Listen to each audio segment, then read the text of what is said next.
The roots tell you everything. Not the leaves, not the flowers. The roots. And right now, if your orchid is sitting in a pot packed with bark or moss, those roots are telling you something you probably don't want to hear. They're damp. They're compressed. They haven't had a single unrestricted breath of air since the day you brought the plant home. And here's the thing.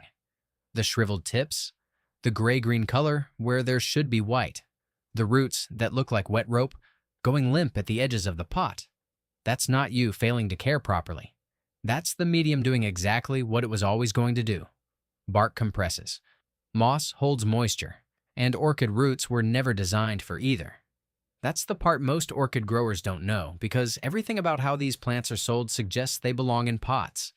The dense bark, the plastic nursery container, the care tag telling you to water every 7 days, all of it points towards soil logic. But phalaenopsis orchids didn't evolve in soil. They evolved clinging to the sides of trees, their roots exposed to open air, drying out completely between rains, gripping rough bark in the way a hand grips something firm. The root system isn't designed for constant contact with moisture. It's designed for intermittent drenching, and then nothing.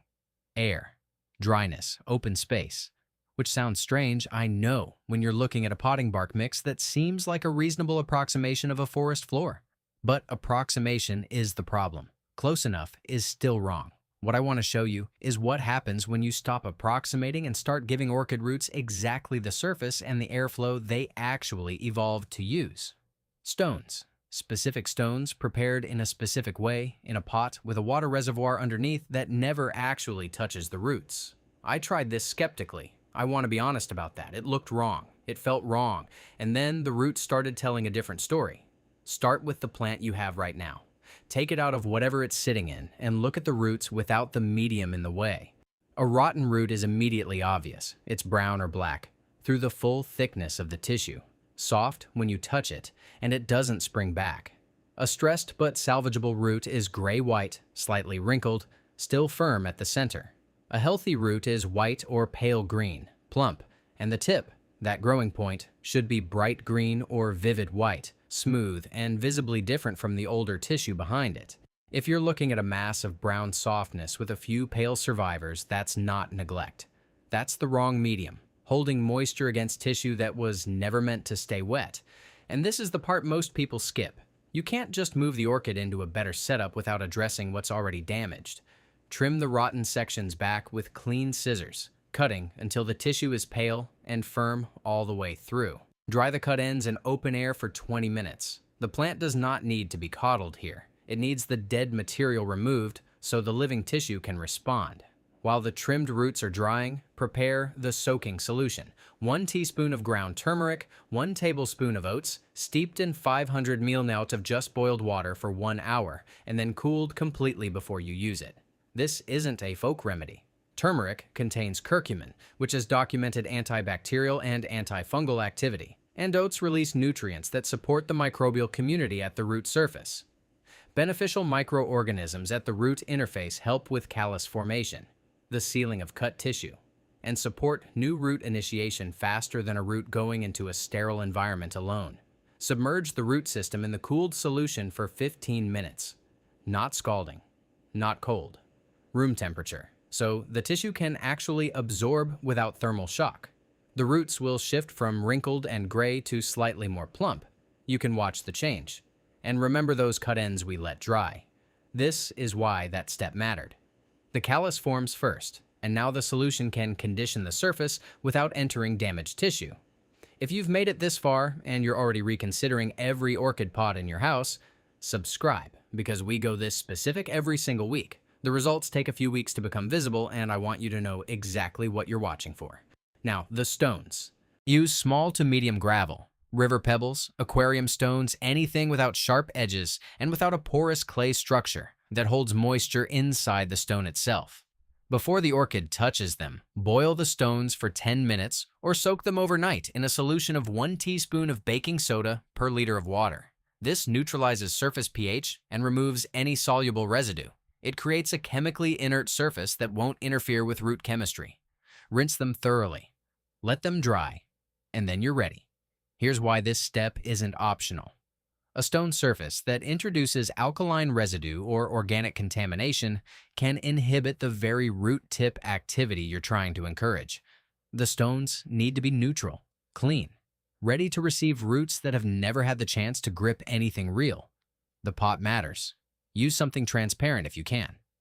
A clear plastic pot lets you see the root contact and monitor the water level without disturbing the plant.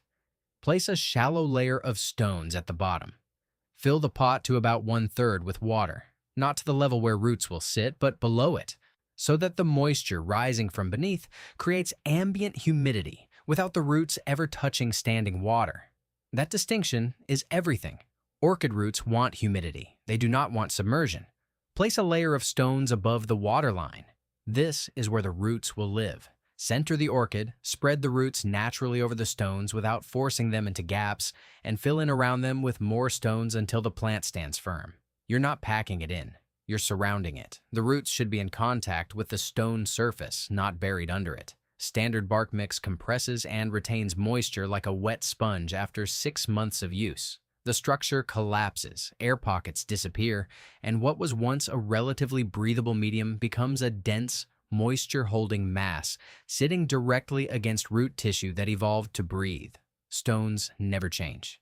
They don't compress, don't break down, don't hold water where the roots are sitting. The surface stays open. The air keeps moving. And that's not an accident. That's the physics of why this works when bark eventually stops working. Now you wait, which is the hardest part. For the first week, the plant will look exactly the same. That's fine. What's happening underground, or rather, in the open-air stone environment where roots are finally contacting something dry and rigid, is that the root tips are beginning to orient. Orchid roots are positively thigmotropic, which means they grow toward and around surfaces they're in contact with. Give a root tip a stone to grip and it will wrap. Give it moss and it will just sit in moisture, passive, waiting for conditions that never arrive.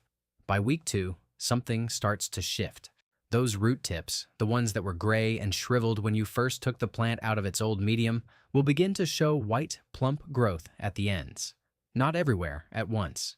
A few at first, the ones that made contact first, the ones closest to the stone surface. Then more. The roots that were salvageable will start growing again.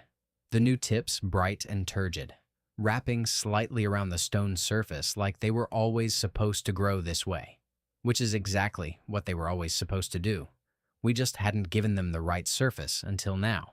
The flower spike is the last signal, and when it comes, and it comes 4 to 6 weeks in for a plant that's genuinely recovered, it's impossible to mistake. A small swelling at the base of a leaf axil, dark-tipped, growing upward at an angle different from a root. New root growth is blunt and pale. A new spike is pointed, slightly reddish at the tip, and it moves toward light. When you see it, the plant is not just surviving, it's flowering, which is what a plant does when its root system has enough resources to go beyond maintenance.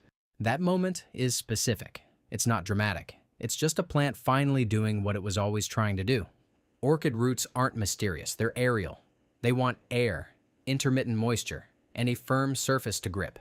Every aspect of conventional potting logic works against those 3 things, and the plants survive anyway. Which tells you how resilient they are, not how well the medium is serving them. When you change the medium, you're not performing a rescue. You're just removing the obstacle. The roots do the rest. Before we wrap up, drop a comment and let me know what you've been growing your orchid in and how long it's been sitting there. I'm genuinely curious how many of us have been running the same bark mix for longer than we want to admit.